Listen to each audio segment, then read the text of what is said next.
everybody, it's finally Friday.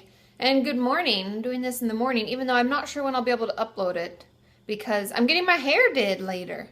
And that is eating up my time that I usually come home and film and find questions and all sorts of stuff. So I'm always trying to figure it out how to fit it into my day. So good morning. Happy Friday. Hooray! It's Friday.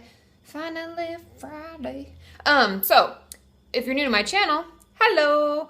On Fridays, I'm on Facebook. F and Friday equals F for Facebook. So if you asked your questions using the hashtag KatieFAQ, I found them and I already answered some. So if you were like, hey, you didn't get to my question, I may have already answered it. And if any of you are asking a bunch of questions, if you're new, I encourage you to search your topic on YouTube and then finish with my name. So let's say you're worried about anxiety, Katie Morton. All my videos will come up that touch on anxiety. You can watch them. At that point, if your question isn't answered, then you can ask it again. Because sometimes when we're new, I have a lot of videos, 350 or some ridiculous number like that. So chances are I probably talked about it. So I would encourage you to have a watch off. Watch as many as you can. And then hopefully I've answered your question. Okay. Well, I have 3 questions. I have a journal topic. Thanks, Alexander, for the journal topic. Without further ado, question number 1. Hey, Katie, I'm 18 and I was raped for 7 years by my neighbor. He is 50 years old. I've been seeing him every day for 7 years and I feel that I love him, although I started feeling this news, so it is normal, or do I need to get help to get through this? Please help. So I think what she's asking is, this feeling is new, but is it normal or do you need to get help? Now, the interesting thing, I actually did a Monday video. I filmed last weekend and I filmed 4 videos, and one of the videos that hasn't come up yet is about abuse. And I'm going to touch on it a little bit here, but stay tuned for that. Make sure you subscribe so that you get notified if this is something that you're curious about. The interesting thing about abuse, and something that there's this wonderful book called The Myth of Abuse, or I think it's the trauma myth is actually what she calls it. But anyway, this woman did a research study at Harvard University back in the 90s, early 2000. And what we were taught in school, what I was even taught in school, is people have to talk through their trauma in detail, which still holds true. That's not the myth.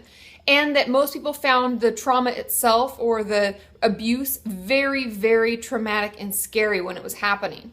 And what we found out is that that's really not the truth. Many times, it's someone we trust, we love, it's someone who's there to take care of us. And as children, we don't know any different. We don't know it's wrong. Often, people who've been sexually abused don't know that abuse is even happening if they're young until they're old enough to understand it. Like some of the people that this woman interviewed would say, I remember being 12 years old and I was watching a romantic comedy and it kind of got hot and heavy, and the noises they were making made me, I had a flashback to when I was younger, and it was at that point I realized my uncle had abused me. And that was fascinating to this woman, and honestly, it's very interesting because, to go to this question, oftentimes when we are abused, it's someone that we care about, we love. They're supposed to care and love for us, and it's their fault. They're the ones that are wrong because they're taking advantage of the fact that we trust them and we think that they're there to care for us, and we don't know any different. We don't know any better. We don't know what they're doing is wrong necessarily. So it's very common for us to love that person. Now, even after the fact, if we know, like this person says she was raped, so it sounds like it was a little more traumatic, it can confuse us because sex is something that is supposed to be done with someone that we care about and we love, and it's supposed to be something that we decide to do with them, that we want to do with them. And when it's forced upon us repeatedly for years, it can be really difficult for us to separate sex and love. And what does that mean? And it can make it difficult for us to have normal sexual relationships. And part of the healing that you'll do in therapy, I would encourage you to do in therapy. Yes, these feelings are normal, but no, he does not deserve any of this. I would encourage you, strongly encourage you to seek therapy to talk about it and process it because you've been violated. We don't always understand how we're feeling, what's going on. It can be really difficult for us to separate out like a love and a care for and the abuse, because abuse doesn't equal that. It's honestly equals the opposite, and it takes our brain a while to catch up with that. So I would encourage you to seek therapy, specifically with someone who deals with abuse a lot and understands it. And please, please, please pick up the Courage to Heal workbook. The Courage to Heal, it's a yellow book. You can get it on Amazon or probably any of your local bookstores. They can order it for you. It is amazing, and it's very healing. So that would be my recommendation. If any of you have any advice on this, as always, leave your comments below, okay? Question number 2. Hey, Katie, I have depression and anxiety, but they're both self-diagnosed. I've asked my parents to take me somewhere where I can talk to someone and get help, but they are ashamed, and they don't want to believe that I have problems. Ugh. It's really hard because I have to hide everything from them. What are some ways I can get help without them knowing? By the way, love your videos. There are a lot of things, because even if we're not adults technically by the law, if we're not 18 or older, we can be 12 or older and still get therapy. Now, the ethical/legal ramifications or things behind that, and I've said this before in other videos, is that we have to be able to afford the therapy. Even if we're going through insurance, we have to be able to afford the copay every week. We have to be old enough to participate in therapy mindfully. So it's more like developmentally and cognitively. It's not an age thing. It's more how you are. And also there has to be a really good reason for not including your parents. Like they don't believe you need help and you're really struggling and you keep asking and they've told you no and that they're embarrassed or whatever horrible things. So you definitely have all the things that need to be met if you can afford the therapy, to seek therapy. Now, a great way to see someone without your parents' permission is to go to your school counselor. I would express to them that, you've tried to get help and I just be as honest as I can, because sometimes if therapists worry about us and we're younger, we're under 18, if they worry that we're going to harm ourselves, if we are a self-harmer, if we're harming ourselves, they can tell our parents and they legally can do that.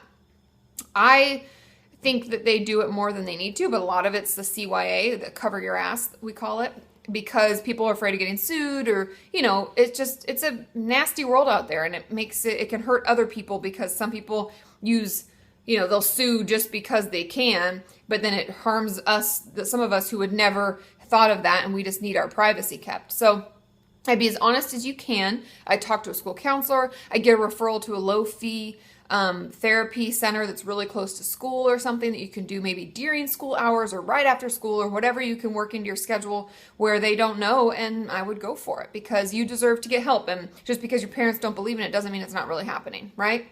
Okay. Question number 3. Hey, Katie, my question is it possible to have BPD tendencies but not the actual disorder? I went back to see my old therapist after being discharged from treatment, and one of the first things she asked me was if I was diagnosed with BPD. They didn't tell me I was, but it seems that my therapist thinks I am, I guess. So is it possible to just have the symptoms? Thanks.